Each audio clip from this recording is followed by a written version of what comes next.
Welcome to Southwest Desert, where adventure meets the arid beauty of the American Southwest.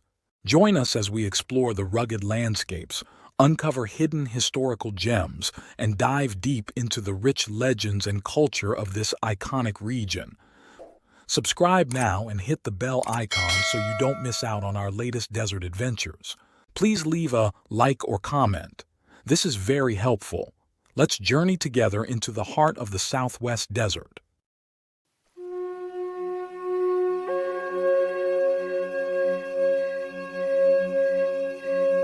Welcome to Southwest Desert, the channel where we resurrect forgotten stories from America's Southwest past. I'm your host, Alan. Today, we're standing amid concrete ruins and crumbling stone walls. The desert wind whispers through empty door frames where bank vaults once held millions in gold deposits. This is Rhyolite, Nevada, perhaps the most perfect example of boom and bust in American history. A city that went from barren desert to a metropolis of 6,000 souls and back to dust, all in less than 2 decades. Imagine this. In 1904, this empty patch of Nevada desert didn't exist on any map. 3 years later, it was home to 3 railroads, 4 newspapers, over 30 saloons, and had electric lights before parts of San Francisco.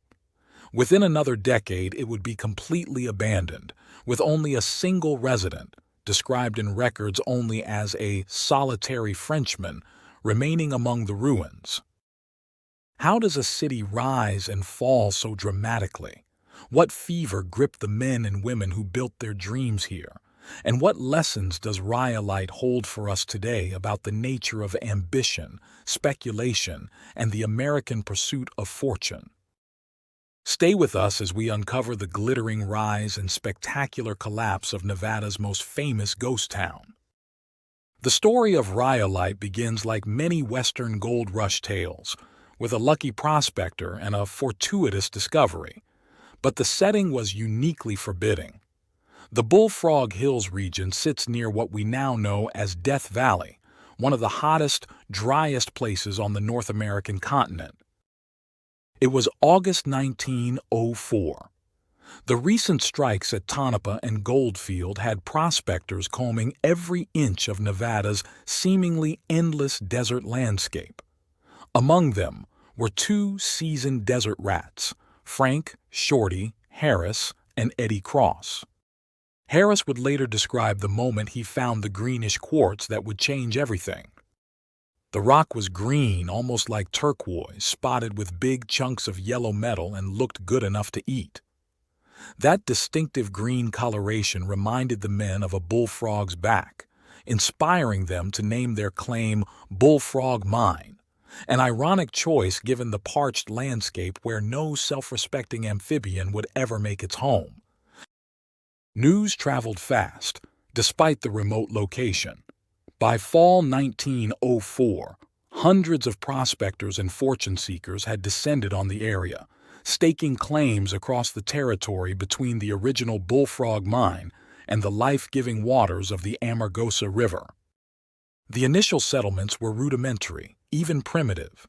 Beatty sprang up near the Amargosa River, while Amargosa City offered the basics: saloons, stores, and an unofficial post office. Several paper towns were platted, existing more as investment schemes than actual communities.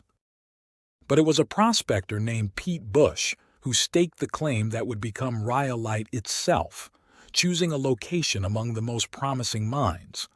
The name Rhyolite comes from the volcanic rock prevalent in the area.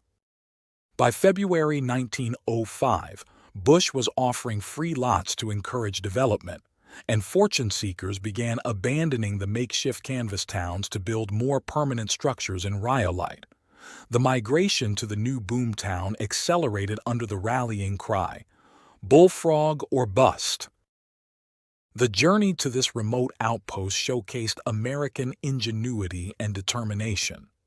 Some came on foot, others led burro trains loaded with supplies.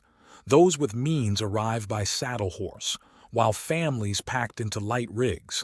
Mule-driven freight wagons groaned under massive loads of lumber and provisions. Some enterprising souls even mounted entire houses on wagons. The wealthy could purchase automobile transport from Goldfield, a luxury that cost $25, the equivalent of over $800 today. By spring 1905, Rhyolite was a city of canvas.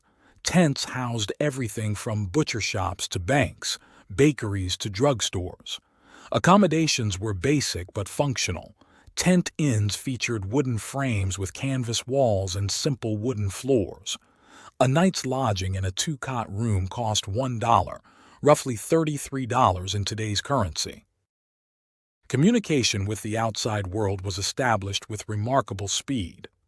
On May 5, 1905, the Rhyolite Herald published its first edition, and a post office opened just 2 weeks later. The boom was legitimized, and now the real money would start flowing in. And flow it did. National investors, including Charles Schwab, the steel magnate, not the modern broker, arrived to capitalize on the district's potential. Schwab purchased the Montgomery Shoshone mine and funded construction of a 200-ton mill to process ore. Stock promotions raised massive capital for mining development, much of it from Eastern investors who had never set foot in Nevada. Infrastructure development accelerated at a staggering pace. Mule and horse teams hauled supplies from Las Vegas. Lumber cut from Mount Charleston made its way across the desert to feed the construction boom. Auto and horse stages carried a constant stream of passengers and mail. By early 1906, tents were giving way to more substantial structures, wood frame buildings and impressive stone edifices. Property values soared as credit flowed freely. Telephone lines and telegraph wires connected this remote outpost to the wider world. The mines driving this development carried names that reflected the optimism of the era: the original Bullfrog, the Denver, Montgomery Shoshone, Tramp, National Bank, and Steinway. Despite the San Francisco earthquake in April 1906 disrupting financial markets, Rhyolite continued its meteoric rise. The richest ores were freighted to mills in Goldfield, while some shipments made the long journey to Las Vegas and onward to smelters in Salt Lake City. Transportation bottlenecks eased when the Las Vegas and Tonopah Railroad reached the district in November 1906. By mid-1907, the Bullfrog Goldfield Railroad had begun operations, with the Tonopah and Tidewater Railroad arriving just 3 months later. Imagine that, 3 competing railroads serving what had been empty desert just 3 years earlier. 1907 marked the apex of Rhyolite's prosperity. The population swelled to an estimated 6,000 souls. The streets buzzed with activity as brokers, saloon keepers, cafe owners, and real estate agents competed for business. Newsboys hawked papers from Denver, San Francisco, and Salt Lake City on street corners. The city offered diversions for every taste. A red light district staffed by women from San Francisco's famous Barbary Coast catered to miners' baser instincts, while churches served their spiritual needs. Modern amenities included bottling works, ice plants, and a sophisticated telephone exchange.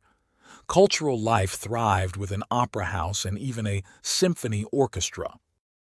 The publishing industry boomed with 4 competing newspapers and 2 locally printed magazines. The Porter Brothers store reportedly grossed $150,000 monthly in general merchandise, equivalent to over $4.7 million today. But the golden dream wouldn't last. The national financial panic of late 1907 struck Rhyolite with particular force. Smaller mines began closing as development work slowed to a crawl. Wall Street money and credit, the lifeblood of speculation, dried up almost overnight. The population decline was as dramatic as the boom had been. The school that had symbolized Rhyolite's permanence now operated at just 25% capacity. By the 1910 census, only 675 residents remained. 12 years later, in 1922, a single solitary Frenchman was recorded as the town's only inhabitant. The mining district's total recorded production amounted to 3 million, substantial for the era, but far below the extravagant expectations that had fueled Rhyolite's explosive growth. 12 mines had produced commercial ore, but none had yielded the sustained riches promised in stock promotions. Today, visitors to Rhyolite encounter an eerie landscape of ruins. The Las Vegas and Tonopah Railroad Depot, which cost $90,000 to build, almost $3 million in modern currency, still stands, having served various purposes over the decades, including a casino. Currently, it houses a residence and souvenir shop. Perhaps the most distinctive remaining structure is the famous Bottle House, constructed from thousands of discarded beer bottles, an early example of desert recycling and a testament to both the miners' thirst and their ingenuity. Golden Street, once the town's bustling main thoroughfare, is now reduced to stone and concrete ruins. Abandoned railroad grades still lead to the mine sites that prompted this remarkable chapter in American history. Today's ghost town tourists wander among these ruins, capturing photographs of stone walls framing empty desert vistas. But they're walking through what was once someone's American dream, a community of ambition, hope, and ultimately, impermanence. Join my Patreon community and discover my art print products on my website in the links provided in my description and link above. Also, if you would like a particular image from my videos, give the timestamp for image, and I will upload it to my website and Patreon. Thank you for joining your desert frontiersman, Alan, for another Southwest Gold story. Check out my large catalog of Southwest videos and playlists on historical tales, legends, lost gold stories, and adult bedtime stories. If you'd like a certain image from my videos, tell me in comments and give timestamp. Happy trails.